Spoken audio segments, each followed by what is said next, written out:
उप मुख्यमंत्री के नाम से लिखी गई ये चिट्ठी सिर्फ चिट्ठी भर नहीं है। ये देश के सबसे बड़े सूबे में संगठन और सरकार वाले मौर्य मार्का तकरार का विस्तार है। सरकार के दो सबसे बड़े स्तंभ के बीच कथित टकराव का वो नया अध्याय है, जिसके शब्द शब्द में एक दूसरे को लेकर भ्रम है, निष्ठा पर सवाल है, अविश्वास का वो नया साक्ष्य है, जिसमें एक किनारे पर उत्तर प्रदेश के मुख्यमंत्री योगी आदित्यनाथ का मंत्रालय है, दूसरी छोर पर उप मुख्यमंत्री केशव प्रसाद मौर्य हैं। उत्तर प्रदेश में बीजेपी सरकार आरक्षण के मुद्दे को लेकर घिरी हुई है। कहा जा रहा है कि लोकसभा चुनाव में जो बीजेपी को हार मिली है, उसमें भी आरक्षण का मुद्दा सबसे अहम और खास है, और इसीलिए अब ये विवाद बढ़ता जा रहा है, क्योंकि केशव मौर्य ने, जो उत्तर प्रदेश सरकार में डिप्टी सीएम है, उन्होंने सीएम के विभाग कार्मिक को एक बकायदा पत्र लिखा है। ये पत्र जो है वो 15 जुलाई को लिखा गया है अपर मुख्य सचिव नियुक्ति और कार्मिक को। इससे पूछा गया है कि जो संविदा और आउटसोर्सिंग पर उत्तर प्रदेश सरकार में सरकारी भर्तियां की जा रही हैं, उसमें कितना आरक्षण दिया जा रहा है, किस तरह का आरक्षण मिला अब तक। योगी आदित्यनाथ के अधीन आने वाले विभाग को उनके ही डिप्टी की चिट्ठी के सार्वजनिक होने के बाद राजनीति पर नजर रखने वालों के मन में ये सवाल है कि क्या यूपी बीजेपी के दो नेताओं के बीच कथित शीत युद्ध का नतीजा है? क्या इस कथित खींचतान पर बीजेपी के आला कमान की नजर नहीं है? क्या खुद प्रधानमंत्री नरेंद्र मोदी ही यूपी के इस टकराव को थाम पाएंगे? इन सियासी सवालों का जवाब जानने के लिए सबसे पहले विस्तार से ये जान लीजिए कि मौर्य ने जो यूपी के नियुक्ति एवं कार्मिक विभाग को जो चिट्ठी लिखी है, उसमें है क्या। डिप्टी सीएम ने आउटसोर्सिंग या कॉन्ट्रैक्ट पर काम कर रहे कर्मचारियों का ब्यौरा मांगा है। उन्होंने पूछा है कि इस भर्ती में रिजर्वेशन के नियमों का कितना पालन किया गया। केशव मौर्य ने अपनी ही सरकार के कार्मिक विभाग को कहा है कि कॉन्ट्रैक्ट भर्ती में रिजर्वेशन के 2008 के सरकारी आदेश का पालन किया जाए। केशव प्रसाद मौर्य ने 2023 के अगस्त में लिखी चिट्ठी का भी जिक्र किया है। दरअसल 2008 में एक शासनादेश जारी किया गया, जिसमें कहा गया था कि जो भी संविदा पर भर्तियां होंगी, उनमें भी एससी को 21%, एसटी को 2% और ओबीसी को 27% आरक्षण दिया जाएगा।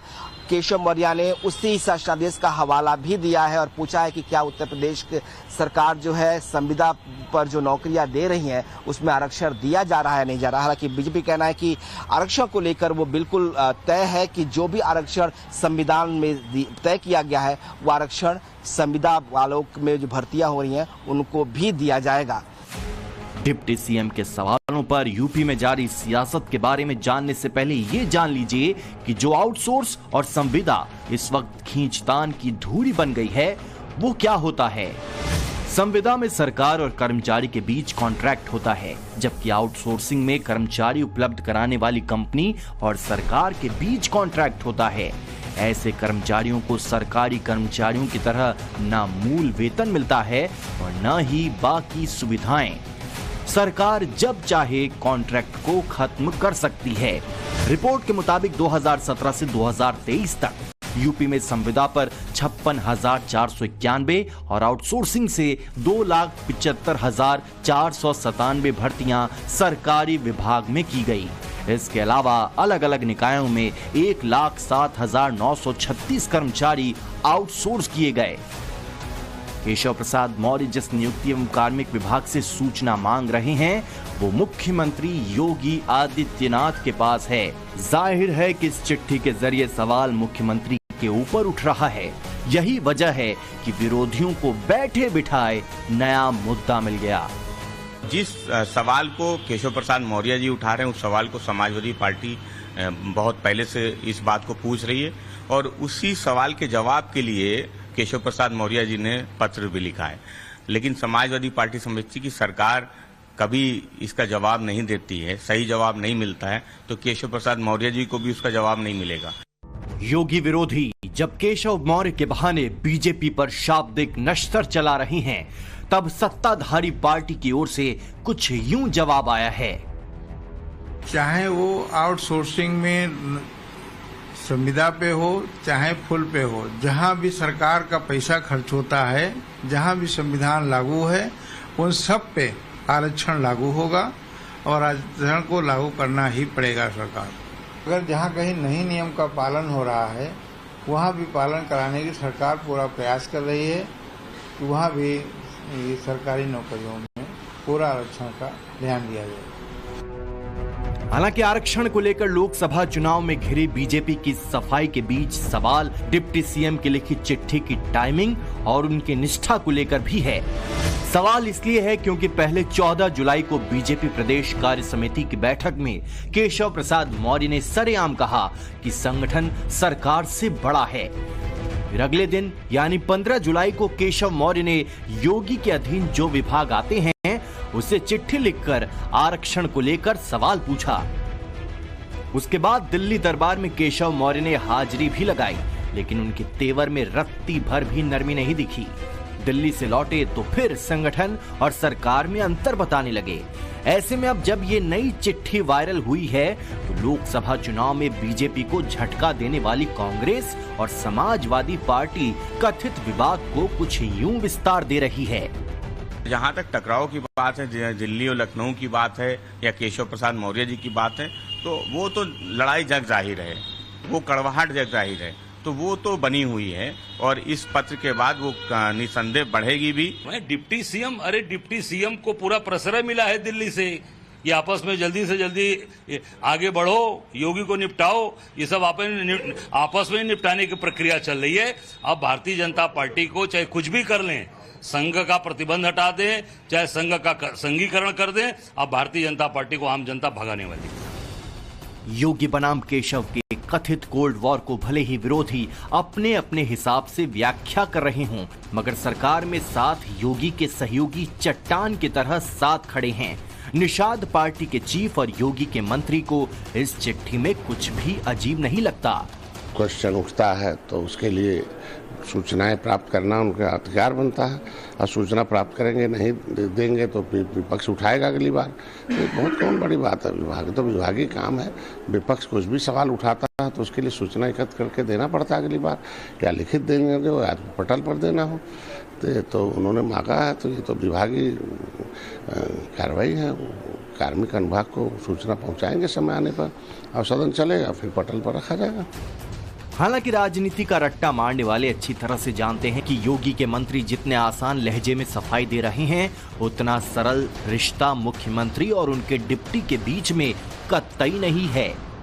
काशी प्रांत की 14 लोकसभा सीटों पर बीजेपी के खराब प्रदर्शन और 10 विधानसभा सीटों पर होने वाले उपचुनाव को लेकर जो बैठक हुई उसमें केशव प्रसाद मौर्य शामिल नहीं हुए।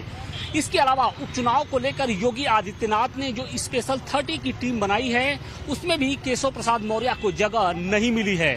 केशव प्रसाद मौर्य बार बार ये कह रहे हैं कि संगठन सरकार से बड़ा होता है, वो भी तब जब वो खुद सरकार में पिछले 7 साल से शामिल हैं। यही वजह है कि अब जब नई चिट्ठी को लेकर आपसी खींचतान को योगी विरोधी नया आयाम देने की कोशिश में जुटे हैं, तब आगे का सवाल यही है कि क्या अब प्रधानमंत्री मोदी के दरबार में ही सब कुछ सुलझने वाला है? क्योंकि एक तरफ आपसी टकराव की खबर है तो दूसरी तरफ योगी सरकार के विधायक और मंत्री भ्रष्टाचार को हथियार बनाकर न सिर्फ अपने ही सरकार पर प्रहार कर रहे हैं, बल्कि दर्जा प्राप्त राज्य मंत्री ने तो इस्तीफा तक दे दिया है। अधिकारी इतनी हावी है उत्तर प्रदेश, ब्यूरोक्रेसी। एसपी गोयल से मैं मिलने गई हूँ, कई बार मिलते नहीं हैं। जैसे यूनाइटेड प्रेसिडेंट जो बाइडेन से मिलने जा रही हूँ, उनका रवैया आप लोग खुद पता कर लीजिए। कई काम नहीं होते हैं, भ्रष्टाचार इतनी मची हुई है। मेरा फंड आया है, कहाँ चले गया मुझे पता नहीं। मंत्री से लेकर मंडल स्तर तक के नेता जब योगी सरकार पर सवाल उठाते हुए केशव का समर्थन करते दिखते हैं तो नजर सीधे प्रधानमंत्री मोदी पर अटक जाती है, क्योंकि 2022 के चुनाव से ठीक पहले अचानक ही योगी आदित्यनाथ को हटाने की चर्चा शुरू होने लगी। एक किताब के मुताबिक इसको लेकर लखनऊ से दिल्ली तक बीजेपी और आरएसएस के नेताओं के बीच काफी मुलाकातें भी हुई। तब भी केशव प्रसाद मौर्य और योगी आदित्यनाथ के बीच तल्खियों की खबर आई थी। फिर इसमें प्रधानमंत्री मोदी की एंट्री हुई और योगी के कंधे पर मोदी के हाथ वाली तस्वीर आई और फिर सब कुछ क्लियर हो गया। इसके बाद 2024 के लोकसभा चुनाव के दौरान केजरीवाल ने ये कहना शुरू किया कि योगी को मुख्यमंत्री पद से हटा दिया जाएगा। फिर से योगी आदित्यनाथ के पक्ष में खुद प्रधानमंत्री मोदी खड़े हुए। आपने सिर्फ बुलडोजर की बातें कही, अगर विकास को नई ऊंचाइयों पर कोई ले गया है तो योगी जी की सरकार ले गई है। और काशी के सांसद के नाते मैं उत्तर प्रदेश का सांसद हूं, ये मेरे भी माननीय मुख्यमंत्री है। मैं गर्व अनुभव करता हूं कि मेरे पास ऐसे साथी हैं। इसके बाद सब कुछ क्लियर हो गया, लेकिन फिर से योगी सरकार में दरार चौड़ी होती दिख रही है। इस तकरार के बीच सूत्रों के हवाले से अहम खबर ये है कि 27 जुलाई को प्रधानमंत्री नरेंद्र मोदी और सीएम योगी के बीच मुलाकात हो सकती है। 27 जुलाई को दिल्ली में होने वाली नीति आयोग की गवर्निंग काउंसिल की बैठक में शामिल होने के लिए सीएम योगी दिल्ली जाएंगे। सूत्रों का दावा है कि इस बैठक के बाद ही सीएम योगी प्रधानमंत्री नरेंद्र मोदी से मुलाकात कर सकते हैं। सूत्रों के मुताबिक केंद्रीय गृह मंत्री अमित शाह और बीजेपी के अध्यक्ष जेपी नड्डा से भी मुख्यमंत्री योगी आदित्यनाथ मुलाकात कर सकते हैं। इस बीच खबर यह भी है कि बीजेपी के सभी प्रदेश संगठन मंत्रियों को दिल्ली बुलाया गया है। 25 और 26 जुलाई को ये बड़ी मीटिंग होनी है।